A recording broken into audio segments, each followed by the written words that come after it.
வணக்கம்மா, எல்லாரும் நல்லா இருக்கீங்களா? வெல்கம் டு தமிழ்மா சமையல். இன்றைக்கி நாம் மாம்பழத்தை வச்சு ஒரு லஸ்ஸி பண்ண போகிறோம். எப்படி பண்ணுறதுன்னு பார்க்கலாம்.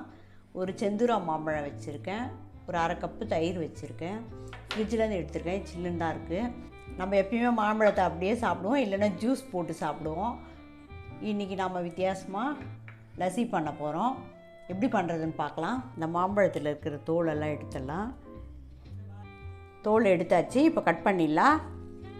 சின்ன சின்ன துண்டாக கட் பண்ணி நம்ம மிக்ஸி ஜாரில் போட்டுடலாம். மாம்பழத்தை தோல் எடுத்து துண்டு துண்டாக கட் பண்ணியாச்சு. இப்போ மிக்ஸி ஜாரில் போட்டு அடிச்சுன்னு வந்துடலாம். இந்த தயிரையும் இதில் போட்டுடலாம். அரை கப்பு எடுத்து வச்சுக்க தயிர். நல்லா கெட்டியான தயிர் இது. ரொம்ப புளிப்பான தயிர் எடுத்துக்காதீங்க. வேணும்னா ஒரு 2 ஐஸ் க்யூப் போட்டுக்கோங்க. ஒரு 1/4 டம்ளர் தண்ணி ஊற்றி அரைச்சிடலாம். கொஞ்சம் அரைச்சின்னு வந்துட்டால் இன்னும் ஒரு 1/4 டம்ளர் தண்ணி ஊற்றி இன்னும் கொஞ்சம் அரைச்சிக்கலாம். தயிர் இருக்கிறதுனால கெட்டியாக இருக்குது, அரைக்கிறதுக்கு கொஞ்சம் இதுவாக இருக்குது. அரைச்சின்னு வந்தாச்சு. இதில் ஊற்றிடலாம். சூப்பராக ரெடி ஆகிடுச்சு லஸ்ஸி. கொஞ்சமாக இந்த மிக்ஸி ஜாரை மட்டும் கழுவி தண்ணி ஊற்றிக்கலாம். ரொம்ப தண்ணி வேணாம், சும்மா ஒரு 1/4 டம்ளர்.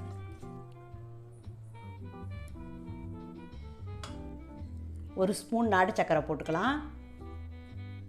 ஏற்கனவே மாம்பழத்தில் இனிப்பு இருக்கும், உங்களுக்கு வேணும்னா போட்டுக்கோங்க.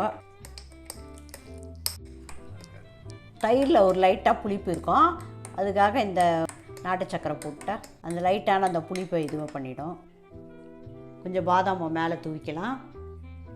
போடணும்னு அவசியம் இல்லை, கொஞ்சம் பாதாம் மேலே கட் பண்ணி தூவியிருக்கேன். குடிக்கும்போது வாயில் தட்டுப்பட்டுதுன்னா நல்லா டேஸ்ட்டாக இருக்கும்.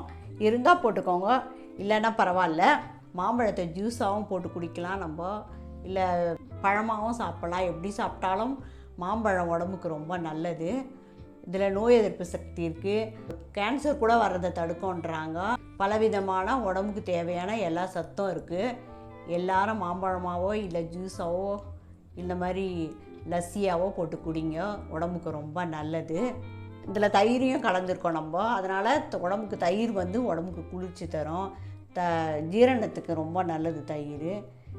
பலவிதமான சத்துக்கள் தயிர்லேயும் இருக்குது, நம்ம எல்லாருக்குமே தெரியும்.